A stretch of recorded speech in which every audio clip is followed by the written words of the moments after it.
ये आकाशवाणी रायपुर है। प्रादेशिक समाचार बुलेटिन के साथ मैं विभाष कुमार झा।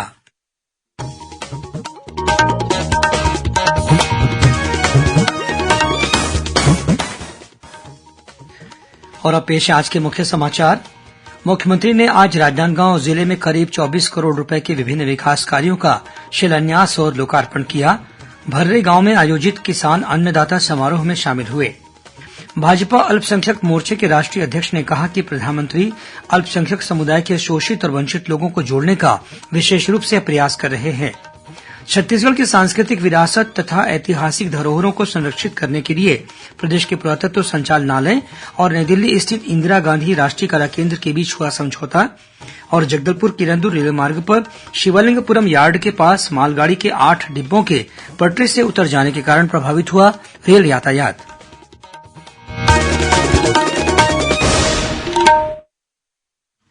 अब समाचार विस्तार से। मुख्यमंत्री भूपेश बघेल ने आज राजनांदगांव जिले में करीब 24 करोड़ रुपए के विभिन्न विकास कार्यों का शिलान्यास और लोकार्पण किया। अपने प्रवास के दौरान वे जिला सहकारी केंद्रीय बैंक द्वारा आयोजित किसान अन्नदाता सम्मेलन में भी शामिल हुए। इस मौके पर मुख्यमंत्री ने कल्याणकारी योजनाओं के तहत चुने गए 43 हितग्राहियों को करीब 12 लाख रुपए के विभिन्न उपकरणों और सामानों का वितरण किया। श्री बघेल ने जिले के भर्रे गांव में स्वर्गीय चंदूलाल चंद्राकर की प्रतिमा का अनावरण किया। उन्होंने वहां स्वर्गीय चंदूलाल चंद्राकर के नाम से बनने वाले सामुदायिक भवन के निर्माण के लिए 20 लाख रुपए मंजूर किए। वहीं परमालकसा गांव के हाई स्कूल को हायर सेकेंडरी स्कूल बनाने की घोषणा भी उन्होंने की। मुख्यमंत्री आज दुर्ग जिले के जामगांव में स्थित स्वामी आत्मानंद स्कूल पहुंचे। उन्होंने यहां पर स्थापित एस्ट्रो लैब भी देखी। 2 करोड़ रुपए की लागत से बने इस स्कूल भवन का आज लोकार्पण किया गया। भारतीय अल्पसंख्यक मोर्चे के राष्ट्रीय अध्यक्ष जमाल सिद्दीकी ने आज रायपुर में पत्रकारों से बात करते हुए कहा कि प्रधानमंत्री नरेंद्र मोदी अल्पसंख्यक समुदाय के उन लोगों को जोड़ने का विशेष रूप से प्रयास कर रहे हैं जो शोषित और वंचित रहे हैं। उन्होंने आरोप लगाया कि कांग्रेस सहित विभिन्न पार्टियों ने अल्पसंख्यकों को ठगा है और छत्तीसगढ़ की कांग्रेस सरकार ने अल्पसंख्यकों का हक छीना है। उन्होंने कहा कि भाजपा अल्पसंख्यक मोर्चा ने देशभर में लोकसभा की 60 सीटें चिन्हांकित की हैं, जहां मोर्चे के पदाधिकारी दौरा करेंगे और अल्पसंख्यक समाज के लोगों को मोदी सरकार की विकासोन्मुखी नीतियों से अवगत कराकर उन्हें मोदी जी से जोड़ेंगे। इस बीच अखिल भारतीय कांग्रेस कमेटी के महासचिव और छत्तीसगढ़ प्रभारी कुमारी सैलजा कल से प्रदेश के 4 दिवसीय दौरे पर रहेंगी। वे कल दोपहर रायपुर स्थित पार्टी कार्यालय राजीव भवन में नेतृत्व विकास संबंधी बैठक में भाग लेंगी। वहीं 4 फरवरी को सुबह सर्किट हाउस में विधायकों के साथ चर्चा करेंगी। कुमारी सैलजा 6 फरवरी को दिन भर पार्टी की अन्य गतिविधियों में शामिल रहने के बाद रात 9 बजे नई दिल्ली रवाना होंगी। वहीं अखिल भारतीय कांग्रेस कमेटी के राष्ट्रीय संयोजक के राजू भी कल रायपुर आ रहे हैं। पार्टी के प्रदेश प्रभारी कुमारी सैलजा के साथ प्रदेश कांग्रेस कार्यालय में होने वाली बैठक में वे भी शामिल होंगे। प्रदेश में आगामी विधानसभा चुनाव के लिए राजनीतिक गतिविधियां अभी से शुरू हो गई हैं।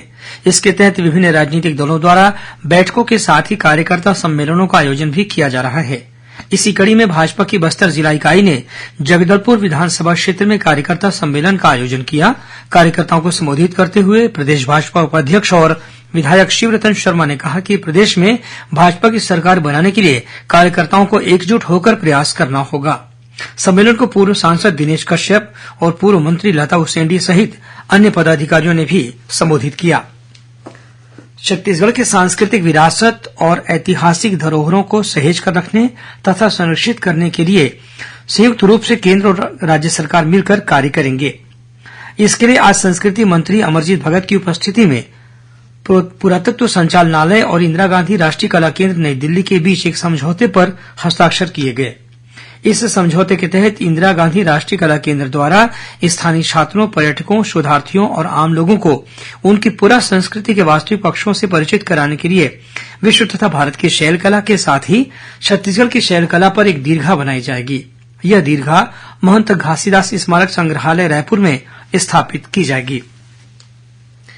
जगदलपुर किरंदुल रेल मार्ग पर शिवलिंगपुरम यार्ड के पास मालगाड़ी के 8 डिब्बों के पटरी से उतर जाने के कारण इस मार्ग पर रेल यातायात प्रभावित हुआ है।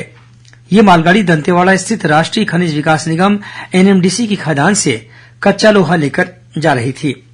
रेलवे से मिली जानकारी के अनुसार बचेली से आ रही मालगाड़ी के डिब्बे शिवलिंगपुरम यार्ड के पास सुरंग से कुछ दूर पहले पटरी से उतर गए।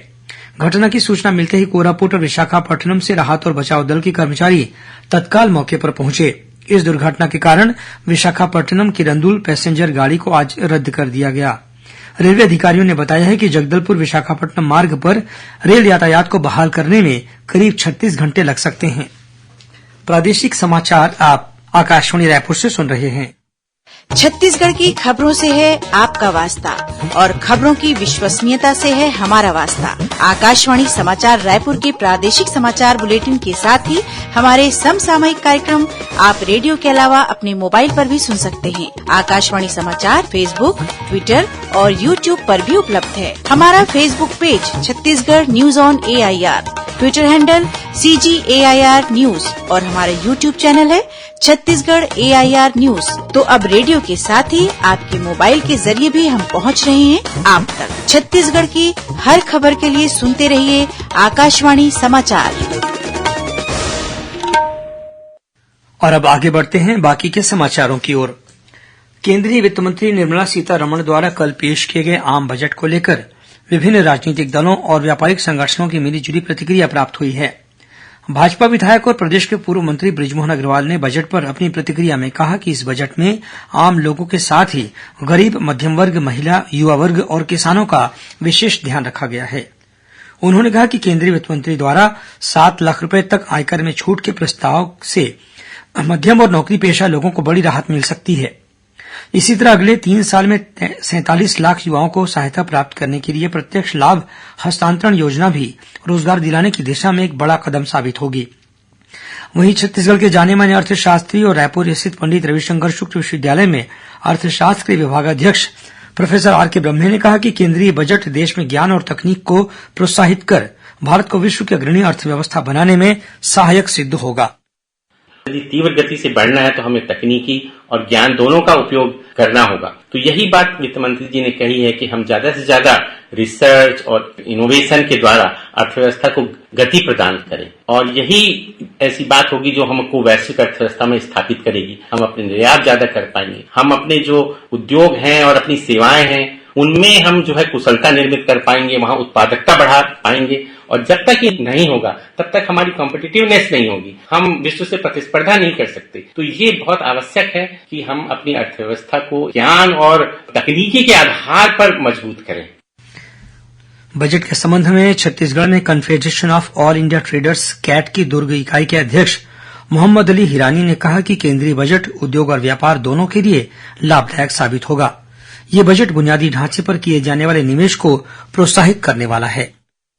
MSME जो कि 30% GDP का हिस्सा है और 110 मिलियन लोगों को रोजगार देता है, उनके लिए 1% ब्याज दर में कटौती की घोषणा हुई है और जो लोन 2 करोड़ रुपये तक बिना कोलैटरल के दिया जा रहा है उसको 31 मार्च तक एक्सटेंड किया गया है। इस मद में 9,000 करोड़ रुपया और डालने का प्रस्ताव लाया गया है। इंफ्रास्ट्रक्चर जैसे रेलवे, रोड, हाईवेज, इसके ऊपर में पैसे खर्च होंगे, इससे भी व्यापार बढ़ता है। वहीं भिलाई इस्पात संयंत्र से जुड़े सहायक उद्योगों के संगठन के अध्यक्ष रतनलाल गुप्ता ने अपनी प्रतिक्रिया में कहा कि मध्यम, छोटे और लघु उद्योगों के लिए बजट में की गई घोषणाएं इन उद्योगों के लिए काफी फायदेमंद साबित होंगी। हमारे देश की वित्त मंत्री ने जो बजट पेश किया है उसमें MSME को 9,000 करोड़ तक का क्रेडिट गारंटी एवं 2 लाख करोड़ तक का स्टार्टअप एवं MSME के लिए जो भी कोविड काल में डिस्प्यूटेड मामले हैं उसके लिए भी उन्होंने एक फोरम बनाया है। मैं जहां तक समझता हूं कि इतने बड़े देश में MSME 12 करोड़ लोगों को रोजगार देती है, 33% GDP का हिस्सा है। हम उम्मीद करते हैं जो भी इन्होंने घोषणाएं की हैं ये ग्राउंड लेवल पे इम्प्लीमेंट होने से MSME को कुछ बेनिफिट हो सकता है। और अब पेश है मौसम का हाल। प्रदेश में हवा का आगमन उत्तर दिशा से हो रहा है, इसके कारण न्यूनतम तापमान में गिरावट का दौर शुरू हो गया है। मौसम विभाग के अनुसार दक्षिण छत्तीसगढ़ में न्यूनतम तापमान में गिरावट होने की संभावना है। प्रदेश में आमतौर पर मौसम शुष्क रहेगा। अब कुछ खबरें संक्षेप में सुन लीजिए।